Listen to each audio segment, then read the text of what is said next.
আজকে একটা unique recipe নিয়ে চলে আসলাম। রেসিপিটা হচ্ছে ভাত ভাজা। তো আমি আজকে অনেক রকমের সবজি দিয়ে ভাতগুলো ভাজবো। প্রথমে আমি একটা ডিম ফেটিয়ে ভেজে উঠিয়ে নিয়েছি।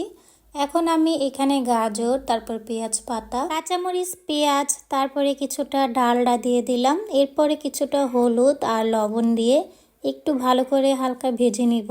তো ভাজার শেষে পরে আমি ডিমটাও দিয়ে দিলাম। তারপরে উপর দিয়ে আমি ধনিয়া পাতা দিয়ে দিলাম। এরপরে আমি ভাতগুলো দিয়ে দিব। আজকের ভাতগুলো কিন্তু আমার গতকালকের, তো আমি আজকে এই ভাতগুলোই ভাজবো। তারপরে আমি লাড়াচাড়া দিয়ে কিছুক্ষণ ভাতগুলো ভেজে নিয়ে তারপরে এখন আমি নামিয়ে নেব। আমার ভাত ভাজাটা হয়ে গেছে প্রায়। তো এখন আমরা খেয়ে দেখব যে আজকের ভাত ভাজাটা কেমন হয়েছে। আসলেই ভাত ভাজাটা খুবই ভালো হয়েছে। আমার মেয়েকে প্রথমে দিয়েছিলাম, ও বলেছে খুবই ভালো হয়েছে। আজকে আবার আমি একটু ডালডা দিয়েছি এর জন্য।